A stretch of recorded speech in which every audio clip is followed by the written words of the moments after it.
Hello நண்பர்களே, வணக்கம். நான் உங்கள் பிரியா. நம்ம இன்றைக்கி பார்க்க போகிற பதிவு என்ன அப்படின்னு பார்த்தீங்கன்னா, நம்மளுக்கு தைப்பூசம் வரப்போகுது.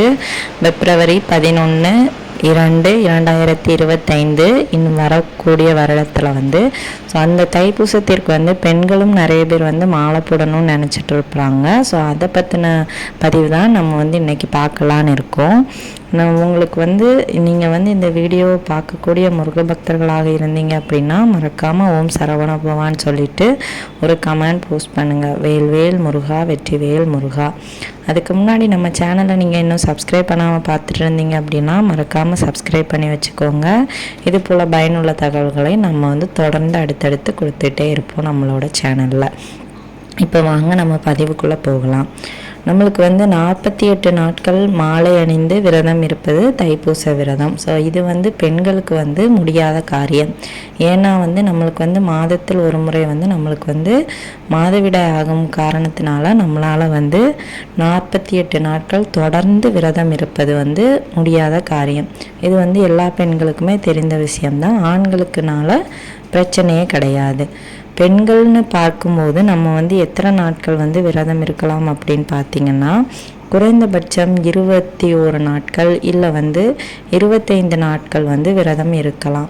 21 நாட்கள் நம்ம விரதம் இருக்கும்போது நம்மளுக்கு எந்த விதமான பிரச்சனைகளும் வராது. இப்போ உங்களுக்கு நீங்கள் அந்த ஜனவரி மாதம் கடைசியில் வரும்போது நீங்கள் கணக்கு வச்சு நீங்கள் விரதத்தை தொடங்குனீங்க அப்படின்னா கரெக்டாக 10 நாள் விரதம் இருந்துட்டு 10 நாள் உங்களுக்கு பாத யாத்திரை போகிறதுக்கு கரெக்டாக இருக்கும். ஆக மொத்தம் 21 நாட்கள் இப்படி தான் நம்ம கணக்கு வச்சு விரதம் இருக்கணும். ஸோ இது உங்களுக்கு கரெக்டாக உங்களோட பீரியட்ஸ் டேட்டை வச்சு நீங்கள் அந்த நாட்களை கணக்கு பண்ணி விரதம் இருங்க. 10 நாட்கள் விரதம் இருக்கணும், 10 நாட்கள் பாத யாத்திரை செல்வதற்கு. இப்படி ஒரு நாள் முருகர் தரிசனத்திற்காக. ஆக மொத்தம் 21 நாட்கள் மொத்தமாக. ஸோ இது தெரிஞ்சுது அப்படின்னா நீங்கள் தாராளமாக விரதம் இருந்து கொள்ளலாம். விரதம் இருக்கும் முறைகள் உங்களுக்கு எப்படின்னு தெரிஞ்சிருக்கும். ஒரு சில பேர் ஒருவேளை உணவு தவிர்த்து விரதம் இருப்பாங்க. ஒரு சில பேர் 3 வேளைகளும் சைவ உணவுகளை எடுத்துக்கொண்டு விரதம் இருப்பாங்க. ஒரு சில பேர் ஒரு வேளைக்கான காலையிலையோ இல்லை மாலையிலையோ சாப்பிடாம விரதம் இருப்பாங்க. இல்லாட்டி 3 வேளைகளும் சாப்பிட்டுட்டு நீங்கள் விரதம் இருக்கலாம். ஆனால் விரதம் நீங்கள் எப்படி இருக்குங்கிறத விட 2 நேரமும் காலையும் மாலையும் நீங்கள் தவறாமல் விளக்குகள் ஏற்றணும் முருகப்பெருமானுக்கு. மாலை அணிஞ்சிருக்கீங்க அப்படின்னா கட்டாயமாக காலையும் மாலையும் குளிக்கணும். ஒரு சில பேர் விரதம் இருக்காமல் நான் மாலைகள் போடாமல் விரதம் இருக்கிறேன் அப்படின்னு நினச்சிட்டு இருப்பாங்க. ஸோ அவங்களுக்கும் இதே மாதிரி முறைகள் தான். நான்வெஜ் நீங்கள் வீட்டில் எடுக்கக்கூடாது. அதே மாதிரி கணவன் மனைவி உறவில் மாலை அணிந்தவங்க இருக்கக்கூடாது. விரதம் மட்டும் இருக்கிறவங்களுக்கு எந்த விதமான கட்டுப்பாடுகளும் கிடையாது. நீங்கள் நான்வெஜ்ஜை மட்டும் தவிர்த்து கொள்ளுங்கள். அப்புறம் கந்தசஷ்டி கவசம் காலையிலேயும் மாலையிலேயும் நீங்கள் பாராயணம் பண்ணணும். தொடர்ந்து ஒரு 36 முறை உங்களால் படிக்க முடிஞ்சது அப்படின்னா கட்டாயமாக 36 முறை ஒவ்வொரு நாளும் படிச்சுட்டு வந்தீங்க அப்படின்னா நல்ல பலன், உங்களோட வேண்டுதல்களுக்கான பலன்களை நீங்கள் பார்க்க முடியும்.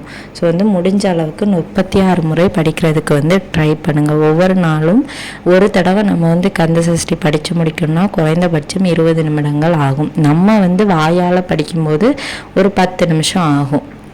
இதை 36 தடவை நம்ம சொல்லும்போது எவ்வளவு நேரம் ஆகும்? அப்போ நீங்கள் காலையில் கொஞ்சம் நேரம், மத்தியானம் கொஞ்சம் நேரம், நைட்டு சாயங்காலம் கொஞ்சம் நேரம் அப்படி வச்சு கணக்கு வச்சு சொல்லிகிட்டே இருங்க. அப்போ நம்ம அனுதினமும் முருகனை நினச்சிட்டு இருக்கிற மாதிரியும் ஆச்சு. முருகருக்கு கந்த சஷ்டி நம்ம மனசார பாராயணம் பண்ண மாதிரியும் ஆச்சு. ஸோ 2 வேளைகளுக்குமே உங்களுக்கு மனப்பூர்வமாக முருகரை எப்பவும் நினச்சிட்டு இருக்கிற மாதிரி நீங்கள் செஞ்சுக்கோங்க. அதுக்கப்புறமா மாலை போடுற பெண்களாக இருந்தீங்க அப்படின்னா பச்சை நிற ஆடைகள் அணிய வேண்டும். வேலைக்கு போகிறவங்களாக இருந்தால் வேலை செய்கிற அந்த நேரத்தை தவிர மற்ற நேரங்களை பச்சை நிற ஆடைகள் அணிந்து கொள்ளலாம். நீங்கள் அணிஞ்சிருக்கிற ஆடைகளை நீங்கள் தான் துவைச்சி குளிக்கணும். காலையில் 7 மணிக்கு முன்னே நீங்கள் கண்டிப்பாக குளிச்சிருக்கணும். 7 மணி வரைக்கும் தான் டைம். அதுக்கு மேலே தாண்டிச்சு அப்படின்னா அது வந்து அந்த மாதிரி ஆகாமல் பார்த்துக்கோங்க. கட்டாயமாக நம்ம வந்து விரதம் இருந்து மாலை போட்டு விரதம் இருக்கும்போது நிறைய தடைகளை வந்து முருகப்பெருமான் வந்து கட்டாயம் தருவாங்க. ஸோ அதெல்லாம் தாண்டி எப்படியாவது வந்து உங்களோட மாலைகளை வந்து போட்டு முருகப்பெருமானை வந்து தரிசனம் பண்ணிட்டு வந்துருங்க தாராளமாக. நீங்கள் வந்து மாலை அணிவிக்கிறதுக்கு முன்னாடி உங்களோட வேண்டுதல்கள் என்னவோ அதை முருகப்பெருமான்கிட்ட கோரிக்கையாக வச்சுட்டு மாலைகளை அணியணும். இப்போ நீங்கள் வந்து பழனி முருகனை நினச்சி பழனி முருகனுக்காகத்தான் நம்ம வந்து இந்த பாத யாத்திரை, இந்த தைப்பூச திருநாளே அவருக்காக தான் நடக்குது. ஸோ வந்து அன்னைக்கு வந்து நீங்கள் வந்து பழனி முருகருக்காக இப்போ உங்கள் ஊரில் இருக்கிற முருகர் கோவிலில் வந்து மாலை போடுறீங்க அப்படின்னா நீங்கள் வந்து பாத யாத்திரை போய் முருகப்பெருமானை தரிசனம் பண்ணிட்டு வந்து மறுபடியும் உங்கள் ஊரில் தான் உங்கள் ஊர் கோவிலில் தான் வந்து மாலையை கழட்டணும். பழனியில் வந்து கழட்டக்கூடாது. இது வந்து யார் கையால் வந்து நீங்கள் வந்து மாலைகளை போட்டிங்களோ அவங்க கையால் தான் கலத்தணும். உங்களுக்கு நீங்களே கழட்டக்கூடாது. இது வந்து முக்கியமான விஷயம், மறந்துடாதீங்க. அதுக்கப்புறமா விரதம் இருக்கிறவங்க வந்து யாருக்கிட்டேயும் வந்து கோபப்படக்கூடாது. மாலை அணிந்தவங்களும் சரி, விரதம் இருப்பவங்களும் சரி, யாருக்கிட்டேயும் கோபப்படக்கூடாது. அடுத்தவங்களை வந்து சபிக்கக்கூடாது. அவங்க வாயில் இருந்து நீங்கள் வந்து நீ வந்து நல்லாவே இருக்க மாட்டே அந்த மாதிரி எந்த விதமான வார்த்தைகளும் வந்து வரவே கூடாது. முருகப்பெருமானை மட்டும் நீங்கள் வந்து உங்களே முருகப்பெருமானாக பாவித்து நீங்கள் வந்து அவருக்கான இந்த விரதத்தை வந்து நீங்கள் வந்து செய்யுங்க. கண்டிப்பாக உங்கள் வேண்டுதல்களை வந்து நம்ம அப்பன் முருகன் வந்து நிறைவேற்றி தருவார்.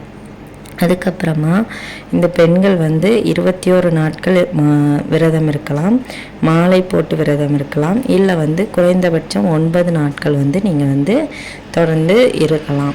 இந்த மாதிரி செய்யும்போது உங்களுக்கு வந்து நல்ல ஒரு பலன்கள் கிடைக்கும். எல்லாரும் உங்களோட மாதவிடாய் நாட்களை கணக்கு வைத்து விரத நாட்களையும் வந்து கேலண்டரில் வந்து கால்குலேட் பண்ணி பார்த்து தெரிஞ்சுக்கோங்க.